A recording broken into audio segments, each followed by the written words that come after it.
Hello and welcome or welcome back.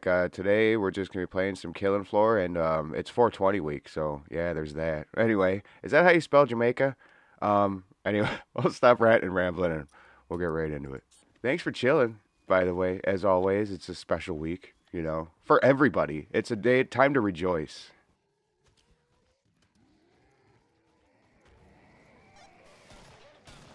Oh man, it's been a minute since I've played like regular Killing Floor. That was pretty good though. I was sick all last week. I did not game like at all. And then I did a video on Friday and played a little bit this last weekend with people. That's about all the gaming I've done. So let's see how rusty I am. Oh yeah, whoa, he's up there. You you I never okay. They can spawn up on the hill. See, I never knew that. I've played this map so much, but and I've been shot at several times from weird angles, and I never knew that they can spawn back there because I never look in there. I also have kind of a I'm on a laptop, so I'm on a smaller monitor. It's not the easiest to see over there. There's some adorable little plants here. Yeah. This map will never get old. Okay, he's gonna snipe me from up there now. That son of a bitch bastard. Yeah, I don't know. I've been on this. Whoa. Oh, I'm out of ammo. This on this Twin Peaks binge. It's been good.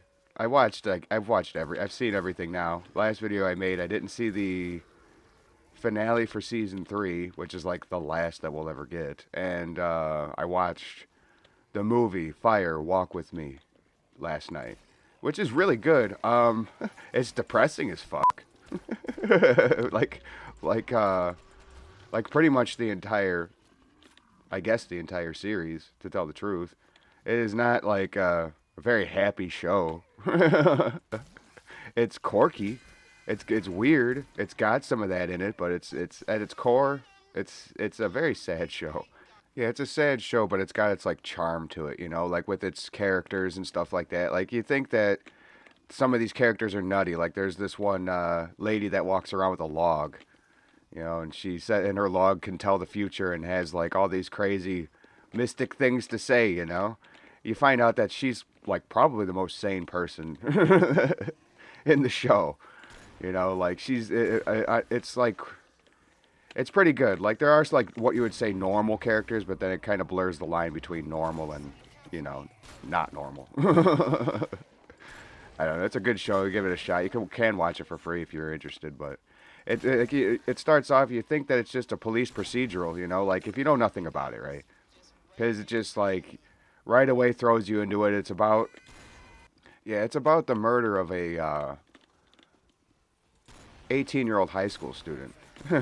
So I mean, it's not like you think that like it's if you like I said, if you know nothing about it. I'm really high right now. I'm going with the theme, y'all. But yeah, no, it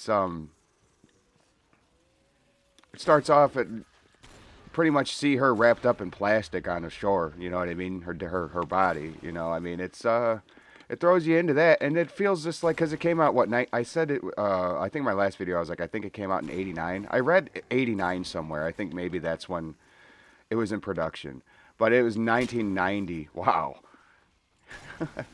that was good. It was 1990, and I think to 91. I think 2 seasons, 2 years makes sense. Yeah, it's to the point where like the FBI needs to be called in. It's got a really good cast. You guys would like it. What is it? I can't remember the guy's name, but I know like a bunch of things he's been in. But for some reason, the one that sticks out the most is that I think it's Night Flyer or something. Is that guy? I'm pretty sure. If you don't know, it's a Stephen King movie. It's like it's a pretty good Stephen King movie. But anyway, yeah, no, he's an agent too. That guy, he's not in it like he's not a main character, but he's good. His character's good. But there's always like since it's in like where is it Washington and like the mountains and shit like that where, I don't know, it's just weird and creepy and mystical, right? Well, there's always like there's like some paranormal force behind everything. And like the show does a very good job at like having it be there without being like overwhelming.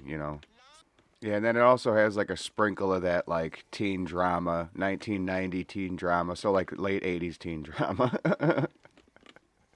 It's not bad. The soundtrack's really good. Sometimes it can be hammy, but it's like on purpose. Like there's a lot of things that are done on purpose that like add to the atmosphere, and it's just so good. But the movie revolves all around like the victim. Ooh, that's a scrake. The victim's like final, I guess, like week pretty much. Like I wouldn't call it a full week. I'd probably like starts on a Monday, ends on a Thursday. You know what I mean? That's that kind of thing. So, but it just shows her like downfall. Like she wasn't perfect. She was actually going through a lot of shit, and it kind of goes through some of that. Yeah, it kind of just shows you all of the things that were uncovered throughout the whole show, pretty much. They don't really veer from anything, take liberties. I mean, there's, I don't know, one or two actors or actresses don't return and it's a different person. Mostly, like the friend, who is it? Is it Laura Flynn Boyle? Is that her name? I can't remember.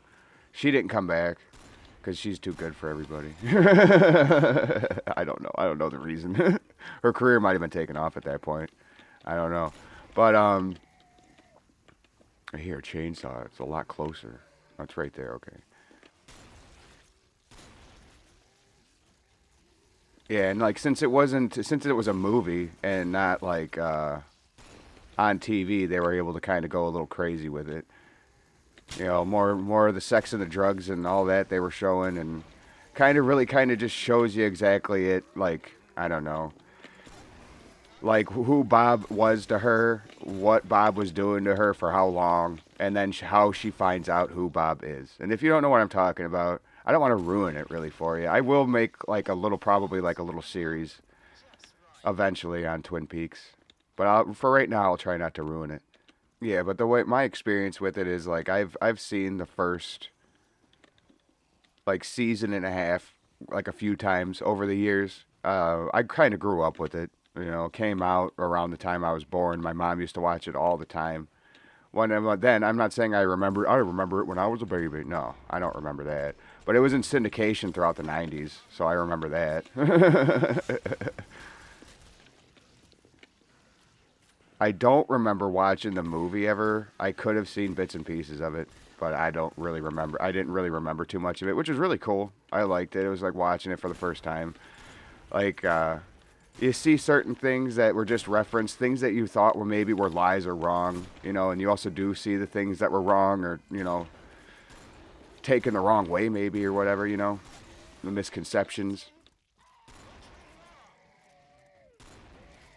Yeah, and one of my mistakes was like I watched it kind of out of order. I guess I watched the three seasons together, and then I watched the movie because I just wanted to see new Twin Peaks. Right, I was kind of excited to get into the third season. I'm like, there can't really be that much in the movie. I mean, there's a fair amount. You really kind of don't need to see it, I guess. Whoops. But I mean, you kind of do. You know. I mean, it covers a lot of stuff. You get to see some of the stuff firsthand that they're talking about, which is pretty cool. Instead of just hearing it and seeing the theory and whatnot, it's just like, okay, this is how it went down. This is how she was feeling at the time. Yada yada. It's actually pretty good. But the third season, like I watched that, and like I don't know if you if you haven't watched it, any of it, don't expect to be satisfied with any of the endings or with how it ends because it just kind of doesn't end, right? I don't know. I don't like I said I don't want to ruin it, but that's the only thing. Just be prepared if you're getting into it for the first time. Yeah, and sadly enough, January of this year, 2025, David Lynch passed away. So he's pretty much like the heart and soul of it. Some people would say, "Oh, well, that other guy, Mark Frost, I think that's his name, is still alive." And it's like, "Yeah, but he was never really that guy." right? Like Lynch did the movie by himself. Like Frost wasn't involved with that, and you wouldn't be able to tell the difference. And like it's funny in interviews, Lynch has said about like because I guess Frost wrote books. He's more of like a writer. He writes books, which is cool, you know. But like even like Lynch said, those are Frost's like that's his history of Twin Peaks. That's his version of it. You know what I mean? So it's just like I don't know if he meant there's a difference between like Lynch's or of them together. You know what I mean? So I don't know. Maybe he looked at it more of like a joint effort. But then again, if that were the case, then the prequel, the movie, wouldn't really be looked at as canon either. But it is. It's 100% canon. So I don't know. The man's dead. Rest in peace.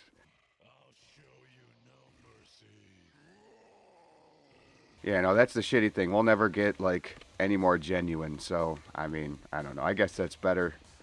But just the way season three ends, it's like, it kind of left itself open, and that came back out way back in 2017. So they had plenty of time to do something. I don't know. I know Lynch was a fucking smoker. That guy loved his cigarettes. That's how he died. If I remember correctly. Woo. Yeah. Happy 420, Patriarch. Yeah. I need a dime bag. Well, if you stuck around this long, I really appreciate you. Yeah, I don't know. Let me know what you think about Twin Peaks. I think I asked the same thing last time. It's the only thing I've been watching lately. Yeah. But it's 420 week, so hopefully two more videos this week, and yeah, you'll see. I got plans for them. So, but anyway, I'll stop ranting and rambling and let you get on with your day or night. If you just please consider doing all the things that YouTube likes and that I appreciate very, very much. Thank you so much for hanging out. It really does mean the world to me. You have a good one, and I'll catch you on the next one.